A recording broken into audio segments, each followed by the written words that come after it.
নমস্কার বন্ধুরা, মন্টিস কিচেনে আপনাদের স্বাগত। আজকে একটি খুবই পাতলা স্বাস্থ্যকর রেসিপি নিয়ে চলে এসেছি। এই গরমে একবার ঘরে বানিয়ে দেখতে পারেন। আমরা তো প্রায় সময় রুই মাছের ঝোল বা ঝাল খেয়ে থাকি। চলুন তাহলে দেখা যাক কি কি নিয়েছি লাউ শাক। এটা আমার ছাদ বাগানের, খুবই সরু সরু হয়েছে দেখুন। আপনারা বাজার থেকে কিনলে একটু মোটা মোটা কিনবেন। শাকটাকে এবার ধুয়ে কেটে নিয়েছি রুই মাছ, ছোট ছোট করে আলু, আদা বাটা, লঙ্কা বাটা, টমেটো, জিরে, ধনের গুঁড়ো, কালো জিরে বাটা। এবার রুই মাছে ভালো করে নুন হলুদ মাখিয়ে নেব।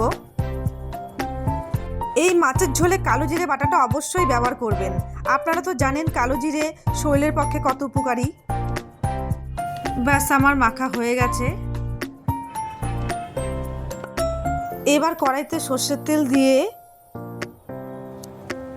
একটা একটা করে মাছ ছেড়ে দেব।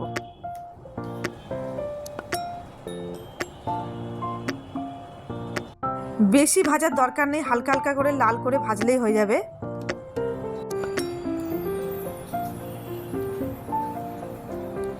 ব্যাস আমার ভাজা হয়ে গেছে। এবার উঠিয়ে নেবো। এরকম প্রত্যেক কটা মাছ এরকম করে ভেজে নেব।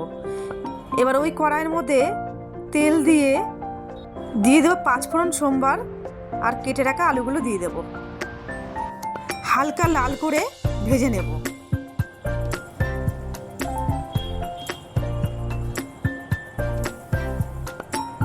ব্যাস আমার ভাজা হয়ে গেছে, বেশি ভাজিনি, হালকা করেছি। এবার আদা বাটা, কাঁচা লঙ্কা বাটা দিয়ে দেবো স্বাদ মতন নুন। এই রান্নায় শুকনো লঙ্কার গুঁড়ো ব্যবহার করবেন না, কাঁচা লঙ্কা বাটা ব্যবহার করবেন, না হলে কাঁচা লঙ্কা চিড়ে ব্যবহার করতে পারেন। এবার দিয়ে দেবো জিরে, ধনে, হলুদ গুঁড়ো। জলে গুলে নিয়েছি আমি। এবার ভালো করে কষিয়ে নেব।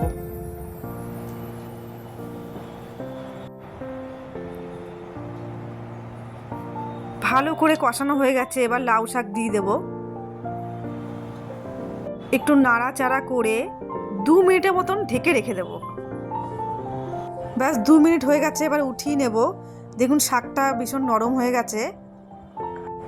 এবার এর মধ্যে দিয়ে দেব কেটে রাখা টমেটো। টমেটোটা পরেই ব্যবহার করবেন, আগে দেবেন না। দিয়ে দেব কালো জিরে বাটা আর স্বাদ মতন চিনি।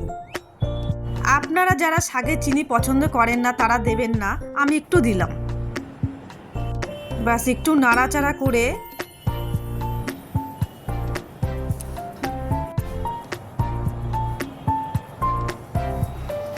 এবার পরিমাণ মতন জল দিয়ে দেব।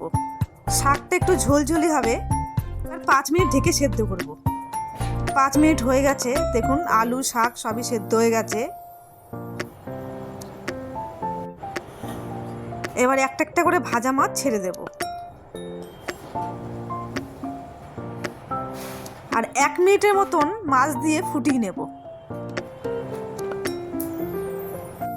ব্যাস আমার রেডি হয়ে গেছে লাউ শাক দিয়ে রুই মাছের ঝোল।